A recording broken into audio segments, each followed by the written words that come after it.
classes on fundamentals of electrical circuits. This time we deal with DC circuits with dependent sources. Okay, so this is the second session, and we go a little deeper as is applicable for level 2 problems. Okay, so why are dependent sources easy to handle, as I have been maintaining so far? It's because you have what is called as some reduction in variables because of the dependence. Because dependence makes a few things fixed. Okay, as we'll be seeing in the coming problems. That's one thing. Second is of course the fact that these problems occur frequently in gate examinations or examinations of those kinds wherein the concepts are very important, because there are some tricks that you can apply. Okay, and of course you are supposed to do the problems with a little more intuition as against university exams.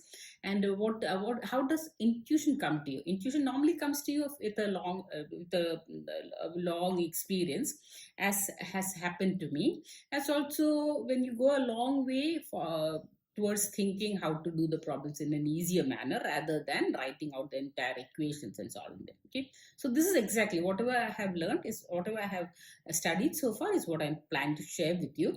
And let me hope that the first problem also gives me scope for explaining some concepts. So as usual, let's see what the problem is all about. We have a look at the dependent source first, and then we look at the dependent. So it's a current source 0.25 V0, and V0 is the voltage across 3 ohms. Okay, and you also have, as always, you will have an independent source. Otherwise, you can't balance out things. Okay, so this is an independent 18 volt source. Okay, so what else do we have? We have a network of resistors, 6 ohms, 3 ohms, and 2 ohms. Okay, and what is, okay, no, it's not an MCQ kind of question. So let's look at the problem. Okay, Thevenin's impedance from terminals AB is what? Okay, so that's what is asked. So it's Thevenin's impedance. Moreover, we have what is called as a dependent source. So we have two phases for the problem. One is the Thevenin's voltage, the open circuit Thevenin's voltage. Okay, then it's a short circuited Norton's current. Okay, both with respect to terminals AB. Okay, so let's look at Thevenin's voltage. It also gives you a very important concept. Okay, this is where I'm focusing. The concept happens to be that when you open circuit AB, we have two sub-circuits independent with respect to each other. Why? Because the current in loop 1, which involves 18 volt source, cannot flow through loop 2, which involves 0.25 V0 source, and come back. Okay, because current cannot come back. They happen to be isolated as far as current flow is concerned with respect to each other. Okay, so now we have a potential divider. Otherwise we wouldn't have had it. Okay, so we have a potential divider for 18 volts, and so V0 becomes equal to, in this case when it does an open circuit only, we see that it's equal to 18 into 3 by 9, which is equal to 6 volt. Okay, so this is point number 1. At the same time, another thing happens,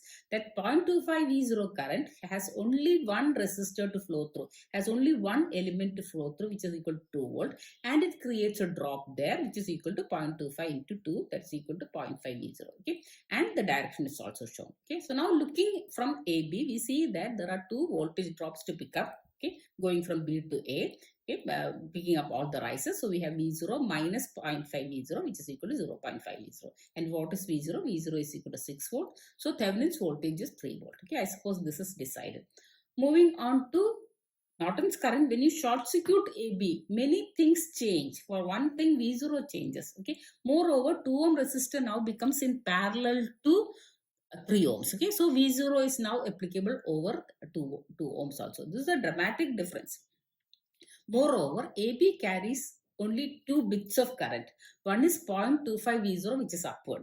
Another is V0 by 2, because now V0 is applicable across 2 ohms. V0 by 2 downward, because the upper terminal of 3 ohms is positive. So similarly, left side of 2 ohms should be positive. So there are two currents flowing through AB. One is upward 0.25 V0, and another is downward through which is equal to V0 by 2. Okay, so together they become equal to, that is minus 0.25 V0 plus V0 by 2 is equal to V0 by 4. This is Norton's current. But of course we have to solve for V0, so we go back to 18 volt. So what does 18 volt tell us? It tells us that there is a current I being released, and it has 3 components. One is of course 0.25 V0 joins it, and another is of course 2 current elements go out from that junction, which is given by V0 by 3 and V0 by 2. So together I is equal to V0 by 4, V0 by 4, which is the totality flowing through AB, and then of course V0 by 3. So together it's equal to 7 V0 by 12.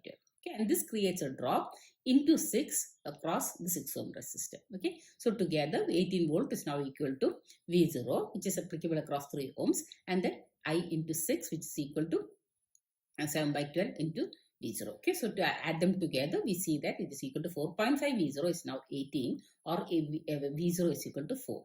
So V0, but since IN is equal to V0 by 4, the Norton's current is equal to 1 ampere, Thevenin's voltage is equal to 6 volt, is equal to 3 volts, so Thevenin's impedance is equal to 3 ohms. So three concepts, all the three concepts I hope is very clear to you. The isolation of circuits, very short circuit, that the impedances or resistance become in parallel, and then what does AB carry. Okay, so moving on to the second problem, which also needs a lot of intuition, because the problem is a little difficult to solve otherwise. Okay, so what do we see here? We see a Vx voltage source. Okay, it has a series of resistors, all of equal values, 4 ohms across it. Okay, and then there is a resistance RL, and as always there is a independent source 100 volt. Okay, and so what do we have here? No, it's MCQ is there, 2.483 ohms, 4 ohms and 6 ohms. So obviously we need to find out the Thevenin's impedance, which should recall into our mind that there are two phases. One is the open circuit voltage, the other is the short circuit current. Okay, in the circuit shown, what value of RL maximizes the power delivered to RL.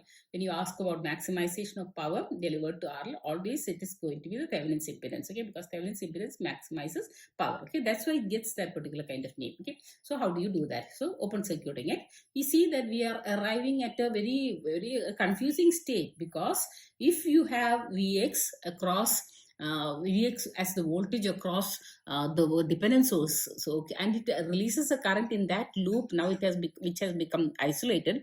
It will create voltages which are the same in 4 ohms and 4 ohms and in 4 ohms, in all the 4 ohms. But then the upper portion will give rise to a reduction in Vx, whereas the lower portion will give rise to Vx plus Vx 2Vx. Okay, this is obviously not possible, because it will violate Kirchhoff's voltage law. So we see that we have only we have no current flow. Okay, that's the obvious solution that we can find, that there can't be any current flow through the upper loop, because there is a problem of balancing the voltages. Okay, so if that is so, then we see that this 100 volt the independent voltage 100 volt is available across the open circuit terminal, where RL is right now connected in the circuit. Okay, so 100 volt is Thevenin's voltage. Okay, so I suppose this is clear, though it's not very easy to understand, not really understand, not easy to guess. Okay, so moving on to the next phase, when we are short circuiting it. As before, when you short circuit the output terminals across which the load resistance is connected, then both the 4 ohms resistors in series come in parallel to 100 volt. Okay? So it means that now there is a current flow as given by 100 divided by 8 ohms, okay, which gives rise to 12.5. Okay, so since voltages need to be the same, okay, Vx, all Vx need to be the same. Now we see that there is a current flow in the opposite direction, which flows into Vx, okay, through the 4 ohm resistor. So now everything is balanced. Okay, and it is clear that 100 divided by 8, that is 12.5 amps, has to flow through both the circuits. So together the short circuit current is equal to 12.5 plus 12.5, which is equal to 25 amps. Okay, so this, if imagination is appropriately utilized, you can see that now everything is correct. Okay, so we are just fitting the pieces to get the overall picture. So current is 25, Norton's current, Thevenin's voltage is 100. So obviously the Thevenin's impedance is 100 by 25 4 ohms. Okay.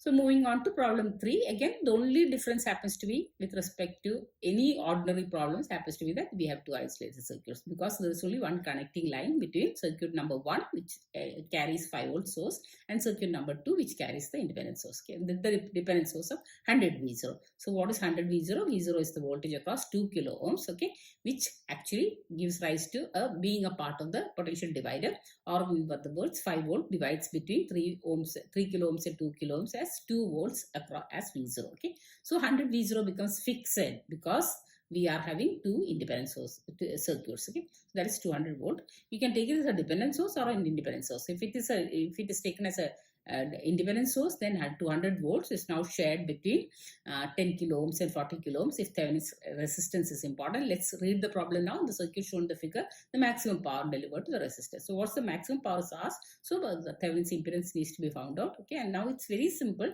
because 200 volt is divided between 10 and 40 kilo ohms, giving rise to 160 volts as the Thevenin's voltage. Okay, and then when you short circuit R, you see that 40 kilo ohms is bypassed, and so we have 200 by 10, that is equal to 20 milliamps flowing through as Norton's current. So you find out RTH as equal to 8 kilo ohms or 8000 ohms, and then maximum power then is the same as equal to VTH square divided by 4 RTH, which is 160 square divided by 4 into 8000, which gives us 0.8 watts as the maximum power delivered to R. Okay.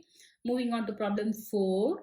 We are having an independent source, dependent source 2I, and I is the current flowing through 1 ohm. Okay, so we also have in parallel to I another 2 ampere independent source and a 2 ohm resistor. Of course, immediately what should come to our mind is that if I is flowing through 1 ohms, half I should flow through 2 ohms such that the voltages are balanced. Okay, KVL. Okay.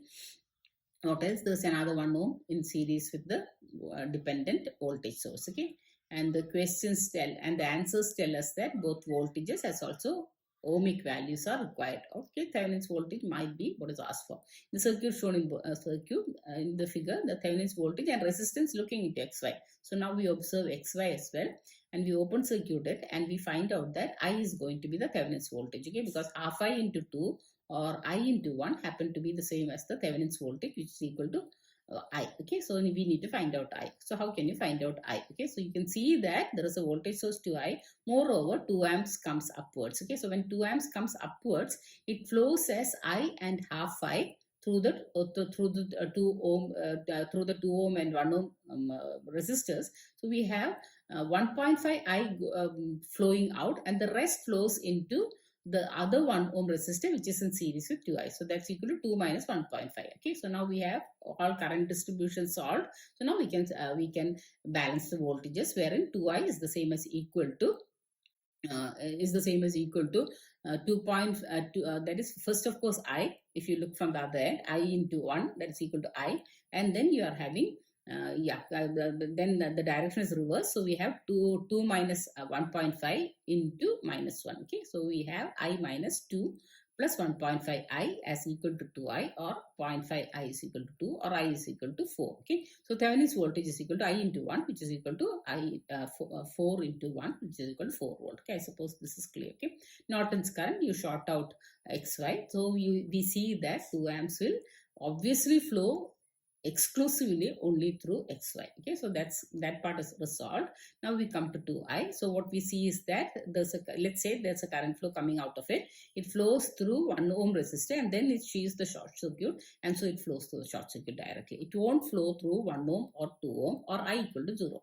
If I equal to 0, 2I is equal to 0, or we have killed the voltage source or made it as a short circuit. Okay, so now we have only 2 amps flowing through XY. Okay, because there is no contribution from the voltage source, which is already killed. Okay, so we have 2 amps as the Norton's current and 4 volt as the Thevenin's voltage. So 4 volt and 2 ohms is going to be the answer as given in D. Okay, moving on to the next problem. Okay, what do we have here? We have a dependent source 2I. It's a current source. Okay, and the current is flowing through 4 ohms. In parallel with it, it also has another 4 ohms, so it also carries I. Because all these things are inferences, and we have shown a voltage V1 across the dependent source, as also V2 across the independent source of 5 amps. Okay, and we have a 4 ohm resistor again in series with this current source. Okay, so though it is it's actually mostly it is irrelevant. Okay, this time let's see if it is relevant. Okay, so V1 and V2 are there, and the answers tell us of 4 in all aspects some voltages, which means that it should be a solution for V1 and V2. Okay, so let's read the problem. The circuit given, the values of V1 and V2 respectively are. Okay, so we have already solved the fact that the voltage across the current source, the dependent current source, is equal to 4I. Okay, and the voltage across the independent current source, which is V2, is going to be given by the voltage across both the 4 ohm, the 2 4 ohms that are there. Okay, so now we have very little to do, so still let us do it. Okay, so we need to find out what is 4i. In that case, we can find out what is the voltage across the current source. Okay, the dependent current source. Okay, so now we have 2i moving downward, another I through one 4 ohm, another I through the other 4 ohm. So together we are having 4i coming out from the current source 5 amps. Okay, so 4i is equal to the same current that is flowing from the current source flowing through the 4 ohm, and then it is distributing via the two 4 ohms as also as the current source. Okay, so 4i is equal to 5, or I is equal to 5 by 4. Okay, and moreover 4i is equal to 5. Okay, so we see that 4i, which is the voltage across the 2i current source, which is V1, is now 5. Okay, so only one answer is 5 volts. We could have accepted that and ticked it off there, as usually applicable for gate examination.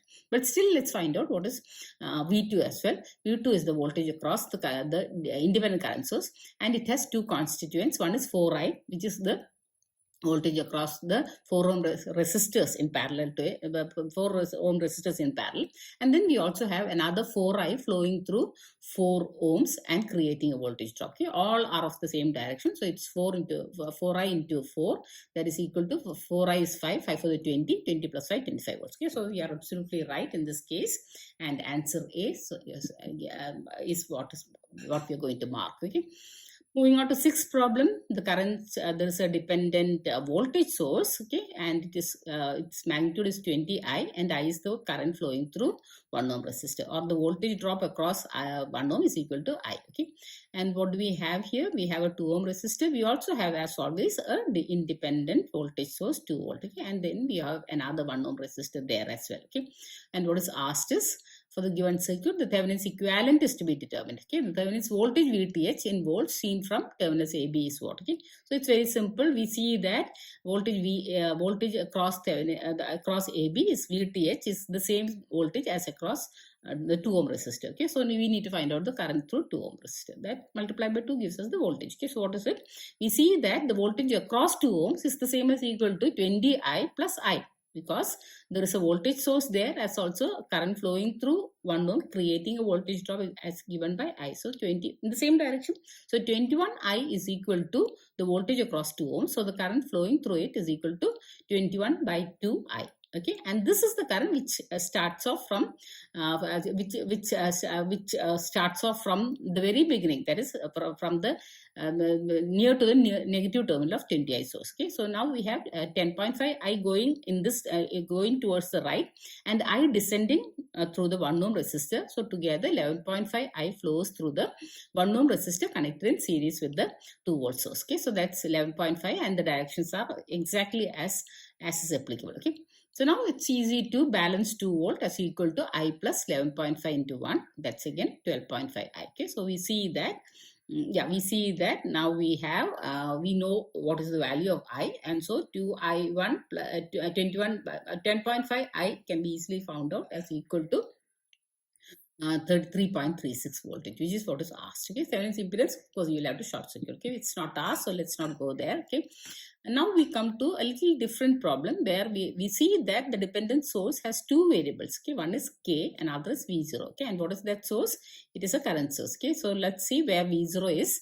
V0 is the voltage across the 2 ohm resistor. Okay, oh, that's good, but of course that doesn't mean that we have sufficient number of equations, because there is another variable. Okay, so there are two independent sources. One is the 4 volt source on one side and the 5 ampere source on the other side. Okay, and then we have a 2, 5, 10 ohm resistor networks. Okay, so now let's read the problem. The given circuit, the parameter K is positive. Okay, hopefully so. And the power dissipated in the 2 ohm resistor is 12.5. This is the additional information given to us. Okay, so that is, there is a power dissipation in 2 ohms. So it's obviously the next step is to mine for more information. What does it tell you? This V square by V0 square by 2 is going to give us 12.5. Okay, so that gives us V0, that is equal to 5 volt. Okay, and it also tells us the current, that is 5 by 2 is equal to 2.5 amps. Okay, so that comes automatically. And then we also see that there is a current KV0 joining it. Okay, and then what happens is that together they flow as 5 amps. Okay, so these are different ways of solving it. What I have done here in this slide is that I have equated 5 minus kV0 because 5 is flowing out, kV0 is joining it, and so the current through the 2 ohm resistor, which is the same as equal to V0 by 2, which is 2.5, is equated to 5 minus kV0. We already know V0 is 5, so just solve for K as equal to 0.5. Last problem in this session is the 8th one. Has it looks a little complex, but then it's always simple because they might be giving us indicators as to how to do the problem. Here we are having a dependent voltage source 10 I1, and I1 is the current flowing through the two 5 ohm resistors in series with a 10 volt independent source. Okay, we also have an independent 5 amp source, and we have a 5 ohm resistor in parallel to all these assemblies. And what is asked is, in the circuit shown below, the node voltage VA is what? Okay, so what is VA? VA is the voltage across the 5 amp source. It's the voltage across 5 ohm source. It's the voltage across 5 ohm and 10 I1 source. It's also the voltage across the circuit through which I1 flows. That should give us an indicator. We focus on VA. And what is VA? VA is the same as equal to 10 plus 10 I1. So this is the first point that should come to our mind. What next? That is going to be and what is next is that this 10 plus 10 I1 is going to be across 5 ohms also. So what's the current flowing through it? 10 plus 10 I1 divided by 5. Okay, in the direction as shown. And so now 5 ampere source contributes to this current, which is 10 plus 10 I1 by 5. It contributes to I1. It also contributes to I2, which is flowing through the 5 ohm resistor in series with the 10 I1 dependent voltage source. Okay, so now we calculate I2. Okay, how do you calculate I2? I2 is the same as equal to 5 minus 10 plus 10 I1 by 5 plus I1. So that's equal to 3 minus 3 I1. I suppose this is clear. Okay, now we move on to trying to understand what is balancing the voltage. Okay, so how do we balance the voltage? 10 plus 10 I1, which is VA, is the same as equal to I2 plus 5, I2 into 5 minus 10 I1. Minus 10 I1 is the only one with the reversed direction. So minus 10 I1 plus 5 2 is the same as equal to 10 plus 10 I1. And I2 we have already computed as equal to 3 minus 3 I1, which you substitute, and you see that 35 I1 is equal to 5. So I1 is easily obtained as equal to 1 by 7. And so we substitute in the equation for VA, which is the same as equal to 10 plus 10 I1. Okay. So once you substitute it there, you see that VA is equal to 80 by 7. I suppose the different concepts that we have gathered is very clear to you. First and foremost, remember that a lot of intuition is required, and that intuition will come definitely to you by listening to such videos.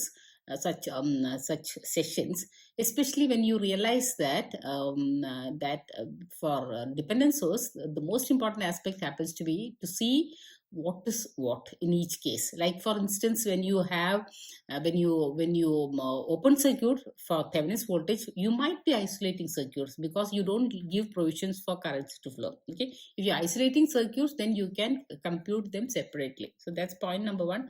And then when you short circuit them for Norton's requirement, then you are putting things in parallel, because short circuit creates things in parallel. Okay, so that gives rise to more ease of solution. So that is the most important point that we discussed both in problem number 1 and problem number 2. In problem number 2, we also harped on the fact that never violate Kirchhoff's law. If Kirchhoff's law is going to be violated, then that's not going to happen. That's no current is going to come out from Vx such that violation happens for Kirchhoff's voltage law. Wherein we see that 2 Vx now, because Vx is shown in a particular direction, so the other Vx also has to have the same direction. So 2 Vx cannot have a voltage which is less than Vx, which will happen if a current flows out from the dependent source. Okay, so that's first point. When there's an open circuit, but when the short circuit happens for Norton's sake, then the whole picture becomes different. Okay, so I suppose this is clarified through the first two problems. In the second problem, the next problem, I've tried to tell you that again, separation of circuits is possible, and so you might have what is called as an dependent source becoming independent source. Okay, so that's the second thing. third aspect that I tried to cover with respect to this session happens to be that you have always got to see that Norton's and that when you are taking Thevenin's impedance into consideration, the fact that you're open circuiting first and then short circuiting the next in the next instance gives rise to more ease for the problem. Okay, that's the reason why it has to be done, because in one case you are having an open circuit, so you can compute accordingly. Okay, you need not consider certain things. When you're short circuiting it, you're actually short bypassing many things. Like for instance, in one particular problem, the voltage has become equal to zero. Okay, which means that there is, okay, because no current can flow through a path, it means that the voltage has become equal to zero. These are several instances that recur in gate problems. Okay, another aspect that we need to remember is that when you have elements connected in parallel, then the voltage across each of them should be equal, which gives us a current distribution pattern, which may be equal currents, it may be half the current, it may be double the current, etc.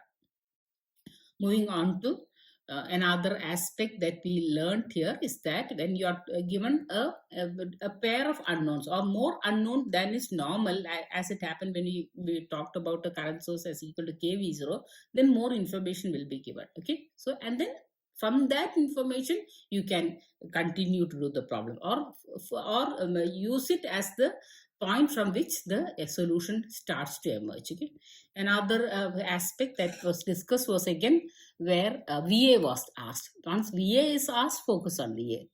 Try to see what VA is applicable, how VA is applicable to the entire problem. So we saw in this particular case that VA is the voltage across each of these elements. So each of these elements were solved separately and then put together, or synthesis and analysis were done together. I hope whatever was discussed in this session, the concept that were passed, as also some of the tricks that I think I tried to pass on to you, are useful for you, acceptable to you, and will also and so will be the coming classes. Thank you.